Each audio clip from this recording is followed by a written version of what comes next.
के चरणों में मेरा कोटि कोटि सादर जय गुरुदेव। सभी सत्संगियों को मेरा प्यार भरा सादर जय गुरुदेव। जय गुरुदेव। जैसे कि पेंटर भाई साहब बता रहे थे, लेकिन हमारा इसमें कुछ और मत है कि जितने भी महान काम होते हैं बहनों भाइयों, वो जवानी के जोश में ही होते हैं। अगर जिसको भगवान मिला है, जिसको वो परमात्मा मिला है, वो जवानी के जोश में मिला है बहनों भाइयों। बुढ़ापे में तो ये है कि अपन ने एक सिद्धांत बना लिया है और गांव में ये बहुत प्रचलित है कि भगवान का भजन बुढ़ापे में करना चाहिए। ये किसी भी वेद पुराणों में शास्त्रों में नहीं लिखा है कि भजन भगवान का बुढ़ापे में ही करना चाहिए। प्रहलाद जी ने बुढ़ापे में तो किया था, ध्रुव जी ने बुढ़ापे में तो किया था। जवानी में जो काम किया जा सकता है वो बुढ़ापे में नहीं किया जा सकता। अभी तुम्हारे भजन पे बैठे बूढ़े हो गए, पैर सो गए, तो तुम भैया माला फेंक दी एक तरफ। और जवानी को जितने अच्छे काम होते हैं बहनों भाइयों, या आपको कोई उच्च पद में बैठना हो, कलेक्टर एसपी बनना हो, तो पढ़ाई करके जवानी में ही तो बैठोगे। ऐसे ही भगवान का भजन करना है बहनों भाइयों, तो जवानी सभी कामों के लिए अनुकूल है। जितने भी काम है, जैसे गृहस्थ आश्रम में जाना है तो बुढ़ापे में कोई विवाह नहीं करता है, वो जवानी में विवाह करता है। भगवान का भजन करता है कोई बहनों भाइयों, जो वास्तविकता में उस मालिक से मिलना चाहता है, तो जवानी में ही चेत जाता है कि संसार नाशवार है, या संसार में कुछ भी स्थायी नहीं है। स्थायी जो है वो तुम्हारे अंदर जीवात्मा बैठी है। ये परमात्मा की अंश है कि ईश्वर अंश जीव अविनाशी और चेतन अमल सहज सुख राशि। भगवान ने अपना ही अंश आपको आत्मा आपके अंदर बैठा ली है। लेकिन आज का मनुष्य मोह ममता के कारण, छल कपट के कारण उस मालिक के भीतर बैठा है, उसको भूल चुका है। और सभी महात्माओं ने, चाहे वो हिंदू धर्म के हों या मुसलमान धर्म के हों, किसी भी धर्म के हों, सबने भाईचारे का, प्रेम का और शांति का पैगाम दिया है। यहाँ कोई महात्मा आके ही आपको सबको हिल मिल के रहना सिखा सकता है, नहीं बाकी जो धर्मों में सीमित हैं, जो हिंदू मुसलमान धर्मों में सीमित है कि भाई मुसलमान जो कह रहे हैं वही सत्य है, हिंदू जो कह रहे हैं वही सत्य है। संत महात्मा कहते हैं कि सत्य इन दोनों से ऊपर है।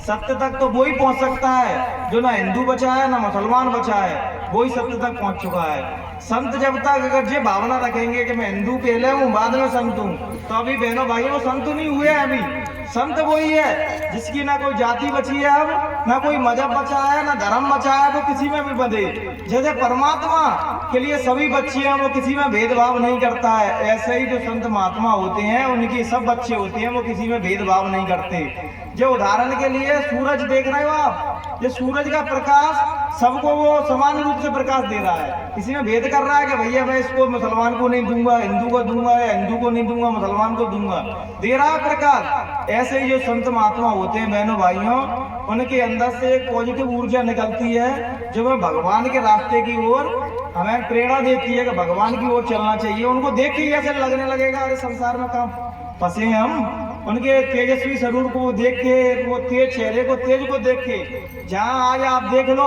कि नौजवान बच्चों की शक्लें ऐसी हो रही हैं, मन तो सारे संसार का बोझ उनके ऊपर रखा हो। और पिछले समय में देख लो नौजवान बच्चे से तेजस्वी रहते थे, कोई काम को कह दो तो तुरंत कर देते थे। क्यों? क्योंकि आजकल ये बच्चों ने नियम पालन से रहना बंद कर दिया है। अब बताओ वो 8-8, 9-9 घंटे, 10-10 घंटे नौकरी कैसे करेंगे? शरीर में बल ही नहीं बचा है। इसलिए तो संत महात्माओं ने कहा है बहनों भाइयों, जवानी के जोश में जितने अच्छे काम होते हैं वो जवानी के जोश में होते हैं बहनों भाइयों। फिर क्या होता है पता है बहनों भाइयों, जब हम अपना बचपन और जवानी जिस डर्रा में जी लेते हैं, तो बुढ़ापा भी हमारा उन्हीं आदतों का अनुकूलन करने लगता है। कोई नई बात बताएगा ना, जैसे आपने पूरा जीवन भर 60 वर्ष संसार को दिया, फिर कोई आपको अचानक जाके भगवान का रास्ता बता देगा, भगवान का भजन करो, तो वो भगवान का भजन नहीं करेगा, क्योंकि उसको आदत 60 वर्ष तक संसार ही लग चुकी है। अरे भैया भगवान का भजन करूंगा, नाती पोतन न कौन देखूंगा। हर व्यक्ति को जो भ्रम है कि मैं संसार को चला रहा हूँ, मेरे मरने के बाद मेरे नातियों को क्या होगा, मेरे पोतियों को क्या होगा, मेरे घर परिवार का क्या होगा। बहनों भाइयों आप जो खुद सोचिए, ऐसे ऐसे योद्धा धरती पे आए जिनके चलने से धरती कांपती थी। उदाहरण के तौर पर अर्जुन को ले लीजिए, 5 पांडव को ले लीजिए। महाभारत काल में जितने भी योद्धा थे वो अपने टाइम के सब महारथी थे। उनके लिए समय रुका बहनों भाइयों, उनके लिए संसार रुका। जब उनके लिए नहीं रुका तो अपने लिए कहां से रुक जाएगा बहनों भाइयों। लेकिन उस टाइम पे भी हमने भजन नहीं किया। हम आज के जीव नहीं है बहनों भाइयों, हम कबीर के समय में भी थे, हम नानक के भी समय में थे, रविदास के भी समय में, जितने भी महापुरुष हैं उनके संस्कार हमारे ऊपर पड़ते रहे, तब जाके हमें अनामी महाप्रभु बाबा जय गुरुदेव मिले और जो हमें परमात्मा का रास्ता बताया। लेकिन इसमें वैसे भी बहनों भाइयों अपन कितने ईमानदारी से चल पा रहे हैं बहनों भाइयों। बहनों भाइयों जब तक सत्संगी वही है बहनों भाइयों, जो सत्य का सत्संग सुन के जिसने सत्य को धारण कर लिया कि आज से मैं कोई खोटे काम नहीं करूंगा। अगर खोटे काम कर रहे हो और अपने आप को झूठी कह रहे हो कि मैं सत्संगी हूँ, तो अभी तुम कुछ नहीं बन पाए बहनों भाई, क्योंकि सबकी नजरों में तुम कुछ भी बन लो, लेकिन इनकी आंखों से कुछ नहीं छिपाया बहनों भाइयों। सत्य को सामने आते हैं चाहे कितना भी समय लग जाए, झूठ कितना भी ढंढोरा पीट पीट के प्रचार करे कि मैं सत्य हूँ, मैं सत्य हूँ, मैं सत्य हूँ, फिर भी वो झूठे ही रहता है। और जो सत्य होता है बहनों भाइयों, कहते हैं सत्य को कोई प्रमाण देने की जरूरत नहीं पड़ती, सत्य अपने भी आप में ये प्रमाण होता है। जो संसार जैसे ही उन महापुरुषों के सामने कोई आता है तो जीव को खुद महसूस हो जाता है कि जो कोई महापुरुष है। महापुरुष की पहचान कैसे करना चाहिए बहनों भाइयों?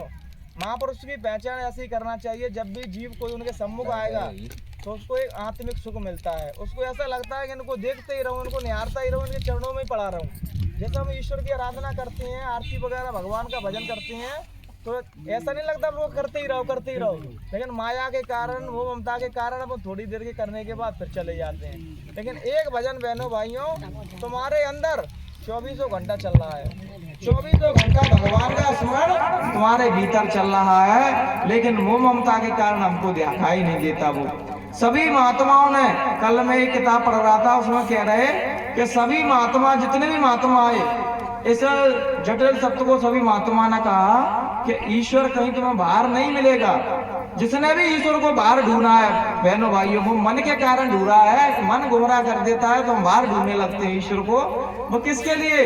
कि झूठी अपनी ख्वाहिशों के कारण, कि मैं फलाने आज जगह जाऊंगा तो मेरी जे मनोकामना पूरी हो जाएगी, मैं फलाने तीर्थ यात्रा करूंगा तो जे मनोकामना पूरी हो जाएगी। लेकिन जीव जे कभी नहीं, इसके लिए कभी नहीं घूमता कि फलानी जगह जाके मुझको मुक्ति और मोक्ष मिल जाए। महात्मा बुद्ध कहते थे कि महात्माओं का जन्म मुक्ति और मोक्ष देने के लिए हुआ है। तो एक बार आनंद कहने लगे कि महाराज तुम हर सत्संग में यही कहते हो कि भैया मोक्ष पाना मनुष्य का अधिकार है, मोक्ष पाना मनुष्य का अधिकार है, तो एक बार दे क्यों नहीं देते मोक्ष? तो नहीं आनंद, मैं दे तो सकता हूँ मोक्ष, लेकिन पहले तुम एक किताब ले जाओ और पूरे गांव में भ्रमण करो कि किसको क्या चाहिए। तो बाबा जी के पास गए तो बाबा जी ने कहा मेरी नातनी है, वहां शादी नहीं है रही, तो उन्होंने डायरी में लिख ली। दूसरे के पास गए, वो कह रहा है अरे मेरा नाती बहुत पढ़ाई कर रहा है, नौकरी ना लग रही आगे, तो ऐसे ही कर करके बहनों भाइयों पूरी किताब भर गई, लेकिन कहीं पे भी मुक्ति और मोक्ष नहीं लिखा। तो महात्मा बुद्ध कहते हैं कि जे बता आनंद, जब किसी को चाहिए ही नहीं है तो कैसे दे दूं? जे गुरु महाराज का जब समय था, गुरु महाराज हमको चेताते थे, तभी भी हम बहनों भाई हमारी मोह ममता संसार में लगी रहती थी। गुरु महाराज कहते थे बच्चा, यहाँ जो तुम सुख देख रहे हो, जो कोई भी सुख स्थायी नहीं है बहनों भाइयों, एक समय ऐसा आएगा कि तुमसे सारा सुख, सारा वैभव, सारी जमींदारी और जो भी आप नेता महानेता बने कर रहे हो सब छुड़ा ली जाएंगे। और जिसने एक बार भीतर की दौलत प्राप्त कर ली तो मरने के बाद भी आपसे कोई छुड़ा नहीं सकता है। और संत आपको वही देने आते हैं कि तुम अंदर की बाहर की दौलत कमाओ। संत महात्मा आपको कर्मों से भागना नहीं सिखाते, ना कृष्ण भगवान ने सिखाया, ना ही गुरु महाराज ने, कोई महापुरुष कर्मों से भागना नहीं सिखाता, लेकिन उन्होंने कही कि बाहर की साथ साथ अंदर की भी दौलत कमाना।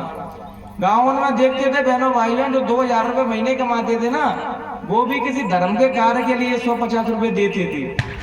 आज आप देख लो समाज की हालत, कितना हम दान पुण्य करते हैं, करते भी हैं तो दिखावे के लिए करते हैं कि इसमें मेरा नाम हो जाए। भगवान से किसी को लेना देना नहीं है, वो अपना ही नाम बढ़ा रहा है। नाम तो बहनों भाइयों भगवान के भक्तों का और भगवान का ही रहा है संसार में, और किसी का नाम नहीं रहा है। सबके नाम, सिकंदर जैसा राजा आया उसका भी नाम इस संसार में नहीं चल पाया।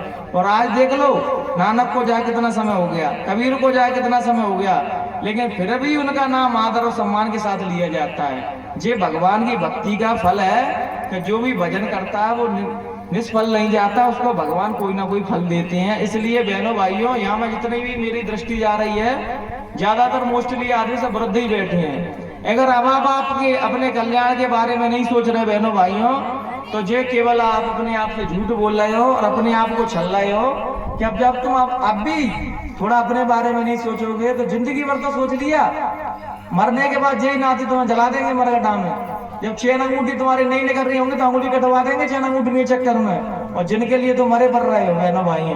तो कुछ अपने बारे में भी सोचो कि भगवान ने मुझे मनुष्य शरीर दिया क्यों, क्या खाने पीने और रहने के लिए दिया था?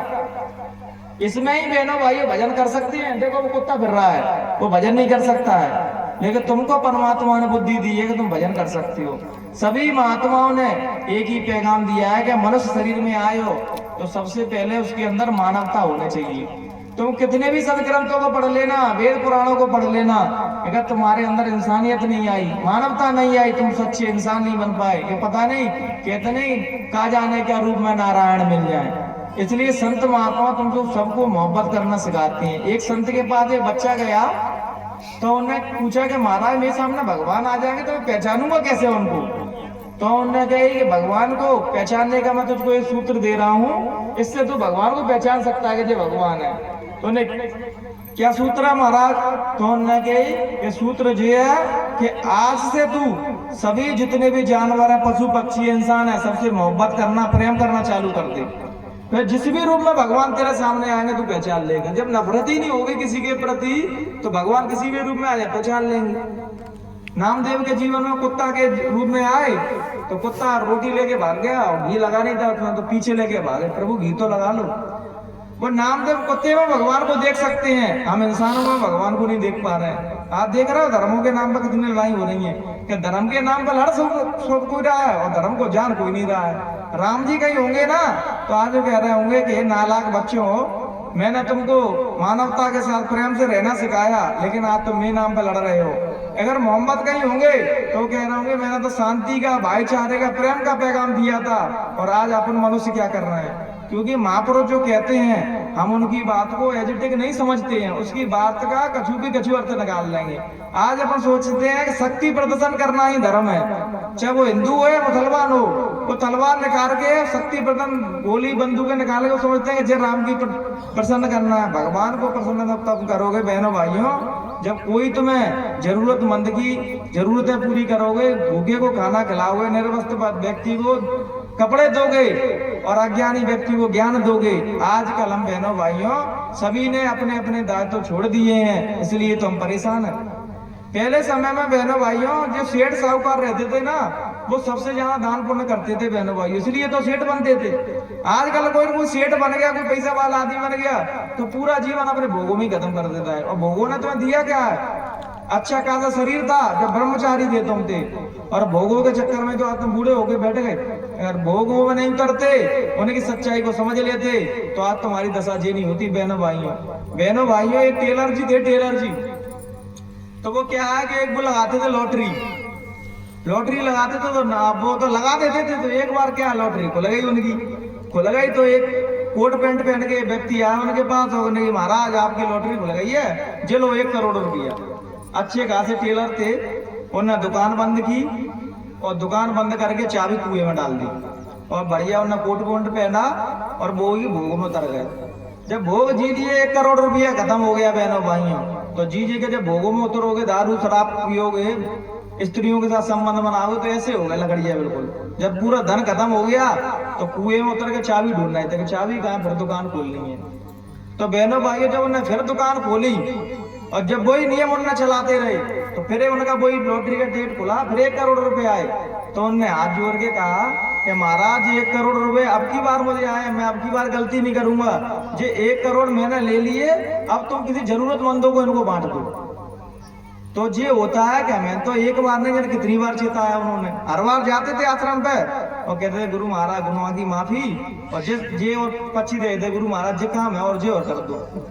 3-4 गुरु महाराज कहते बच्चा 3 बार परीक्षा ले लो और फिर अपना काम करो। संत महात्मा जो आते हैं बहनों भाइयों वो तुम्हारी आत्मा के जगाने के लिए आते हैं, लेकिन तुम बार बार जिद करते रहोगे कि मेरी बीमारी ठीक कर दो, मुझे जे कर दो, मेरा वो कर दो। ये काम ही नहीं है उनका, ये तो तुम्हें केवल विश्वास दिलाने के लिए। संत चमत्कार नहीं करते हैं बहनों भाइयों, चमत्कार जीव को लगता है कि चमत्कार हो रहा है। संत तो बहनों भाइयों तुम्हारी आत्मा को जगा के उस परमात्मा को मिलाने आते हैं। जब कोई व्यक्ति सदगुरु के पद को धारण करता है बहनों भाइयों, तो वो सदगुरु का पद वो मालिक देता है उनको, और कहता है कि आज से मैं तुम्हें सदगुरु का पद दे रहा हूँ और तुम्हारे पास तुम्हें वो पावर दे रहा हूँ, वो अथॉरिटी दे रहा हूँ कि तुम मेरे भी वचन को भी मिथ्या साबित कर सकती हो, विधि के विधान को भी बदल सकती हो। गुरु महाराज ने मरे हुए आदमी को भी जिंदा कर दिया। किसके लिए? केवल अपने विश्वास के लिए। अगर आप जिस सिद्धांत बना लोगे नहीं मैं तो मर जाऊंगा, तो गुरु महाराज वो जिंदा कर देंगे। वो उसके लिए नहीं किया था, ताकि जीव उसको देख के चेते कि इनके पास क्या पावर है, जब ये कर सकती हैं तो तुम भगवान से भी मिला सकती हैं वो। लेकिन बहनों भाइयों, हम पूरे दिन 60 वर्ष तक उन्होंने सत्संग सुनाया, एक भी व्यक्ति ये नहीं कहा कि महाराज मेरी आत्मा जगा दो, मुझे परमात्मा से मिला दो, बहुत थक गया मैं संसार में जी के, मुझे संसार में कोई रस नहीं मिला। यहाँ लगता तो जी है बहनों भाइयों, जो छोटा बच्चा होता है वो सोचता है कि मैं जवान हो जाऊंगा तो मुझे रस मिलेगा जीवन का। तो जब जवान हो जाता है तो सोचता है कि अब जवान हो गया तो स्त्रियों में सुख मिलेगा मुझको। जब विवाह हो जाता है स्त्री सुख भी देख लेता है, तो सोचता है कि मेरे बच्चे हो जाएंगे तब सुख मिलेगा मुझको। जब बच्चे भी हो जाते हैं तो कोई आदमी और कहता है बच्चों में तो ये सुख, अब तो बच्चों का विवाह करेगा उसमें असली सुख। तो वो भी विवाह हो जाता है तो कोई एक पढ़ाने बाबा आ जाते हैं, वो कहते हैं असली सुख तो नातियों में है। तो नाती हो जाती है उसमें भी सुख नहीं मिलता बहनों भाइयों, तो फिर वो अपने जीवन में रोता है, पछताता है कि मैंने अपना जीवन व्यर्थ ही गवा दिया। लेकिन जब तक आपकी सांसों की पूंजी चल रही है तब तक किसी का व्यर्थ नहीं है। अब तो चेत जाओ और भगवान का स्मरण और भगवान को पाने का लक्ष्य रखो बस। अगर इसके अलावा आप दूसरा लक्ष्य रखे हो अभी बहनों भाइयों, तो आप अपने साथ अन्य अत्याचार कर रहे हो, अपने आप को धोखा दे रहे हो। बुढ़ापे में भी भजन नहीं करोगे तो कब करोगे भजन? भजन करने की कोई उम्र नहीं है, लेकिन अब तो कर लो। गुरु महाराज आपको चेता दे रहे भजन, और सभी संत महात्माओं ने कहा कि बच्चा यहाँ भजन ही सहारा है यहाँ, और को सब बेअसार है। ये उदाहरण के लिए जब आप गरीब हो, जब आपके पास कुछ नहीं हो, तो देख लेना कि भैया कौन तुम्हारा कौन पराया है। गुरु महाराज कहते थे बच्चे जब तुम्हारे पास कुछ नहीं था तब तो मेरे पास आए थे। अगर मैं स्वार्थी होता, लालची होता, तो फिर मैं तुम्हें अपनाता क्यों? तुम्हारे पास तो कुछ था ही नहीं, तब मैंने तुमको अपनाया। क्योंकि संत महात्मा भगवान की भक्ति देने के लिए, भगवान का भजन देने के लिए आते हैं बहनों भाइयों। लेकिन हम संसार की चीजों को मांग मांग के ही कहते हैं जो संत हमारी मनोकामना पूरी करेगा वही सच्चा है, बाकी सब झूठे हैं। लेकिन सच्चे संत वो नहीं बहनों भाइयों, सच्चे संत वो हैं जो तुम्हें व्यभिचार से छुड़ा के, गलत आदत छुड़ा के तो सत्यता के मार्ग पे ले जाए। अगर वो संत है कि तुम्हारे केवल दान दक्षिणा ले रहे हैं, उन्हें मतलब ही नहीं है चाहे नरक जाओ तो स्वर्ग जाओ। लेकिन सदगुरु कहते हैं कि जब भी कोई एक जीव मरता है तो तुम्हें क्या दुख होगा? तुम तो 2-4 दिन रो रहा के और चुप बैठ जाते हो। लेकिन महात्माओं को जब कोई जीव मरता है और उसकी आत्मा जागृत नहीं होती तो महात्माओं को सबसे ज्यादा दुख होता है कि इसको मनुष्य चोला मिला था, भजन करके अपनी जीवात्मा को जगा सकता था, 84 का बंधन छुड़ा सकता था, लेकिन इसने व्यर्थ के कामों में अपना जीवन बर्बाद कर दिया। लेकिन फिर महात्मा अफसोस करते हैं। गुरु महाराज ने इस बात को मंच से कहा कि जीव मरता है तुम्हें क्या दुख होगा? तुमसे ज्यादा दुख महात्मा को होता है कि भजन के वास्ते मिला था, उसने क्या कर दिया। गुरु महाराज ने इस बात को बार बार कहते रहे, भजन पर जोर देते रहे कि बच्चा यहाँ कोई किसी का नहीं है, ना रिश्ते नातेदार, ना भाई भतीजे, कोई किसी का नहीं। जिंदा हो तब तक सारे रिश्ते हैं, और मर गए सारे रिश्ते खत्म हो गए। इसलिए बहनों भाइयों, तुम्हारा कोई सच्चा रिश्तेदार है, सच्चा मित्र है, सच्चा कोई तुम्हारा हितैषी है, तो वो गुरु सदगुरु तुम्हारे हैं जो तुम्हारे जीते जी यहाँ भी तुम्हारी उंगली पकड़े हैं, बाएं पकड़े हैं। जब तुम्हारा यहाँ से सांसों की पूंजी खत्म हो गई तो माँ भी सूक्ष्म शरीर में आके तुम्हारी मदद करेंगे और इस जीवात्मा को 84 में नहीं गिरने देंगे, नरकों में नहीं गिरने देंगे। जो गुरु महाराज ने वचन दिया है बहनों भाइयों कि अभी तुम गुरु की अहमियत को नहीं समझ रहे। जब तुम्हारी सांसों की पूंजी खत्म होगी, शरीर छूटेगा, तब तुम्हारा गुरु माँ भी उपस्थित हो जाएगा बहनों भाइयों, और माँ भी तुम्हारी संभाल करेगा बहनों भाइयों। तो ये बताओ, ऐसे सदगुरु तुमको मिले? मरने के बाद कोई ठेकेदारी लेता है बहनों भाइयों? लेकिन समर्थ गुरु थे, उन्होंने मरने के बाद भी ठेकेदारी ली है। तुम भजन करोगे तो उनकी दया को प्रत्यक्ष रूप से अभी देख सकते हो, भजन नहीं करोगे तो मरने के बाद तो देखोगे। भजन से पता है बहनों भाइयों क्या होता है? जैसे अभी हमारे आदरणीय टाधारी भाई साहब ने कहा कि वो काली दाढ़ी कर लेंगे, सफेद दाढ़ी कर लेंगे, लेकिन वो पहचान में तभी आएंगे जब भजन करेंगे और हमारी दृष्टि निर्मल हो जाएगी। जब भजन ही नहीं करेंगे तो किसी भी रूप में तुम्हारे सामने आ जाएंगे, तुम पहचान नहीं सकते हैं। पहचान वही सकता है जो सत्यता के पथ पे चल रहा होगा, जो भजनारथी होगा, जो भजन कर रहा होगा और अपने जीवन को प्रभु को समर्पित कर चुका होगा, वही पहचान सकता है। अभी तुम्हारे सामने आ जाएंगे, एक भी व्यक्ति नहीं पहचान पाएगा बहनों भाइयों, क्योंकि भजन ही नहीं कर रहे। वो जय की उधेड़ बुन में लगे, वो बाकी बुराई, वो बाकी निंदा, वो बाकी भलाई, और जाना कुछ नहीं है साथ में। इसलिए बहनों भाइयों, हमारे टाटधारी ने कहा और मैं भी इस बात को कह रहा हूँ कि भजन करोगे तुम्हारी सभी समस्याओं का समाधान मिलेगा और प्रभु तुमको वो दृष्टि देंगे कि गुरु महाराज किसी भी रूप में तुम्हारे सामने आ जाएंगे और तुम उनको पहचान सकते हो। बस इन्हीं विचारों के साथ अपनी वाणी को हम नहीं विराम देते हैं। अगर बहनों भाइयों हमसे किसी भी प्रकार की त्रुटि रह गई हो तो हम तो छोटे से अबोध बालक हैं, तो हम अपना नेता नाती, अपना छोटा भाई बेटा समझ के हमें माफ कर देना। जय गुरुदेव।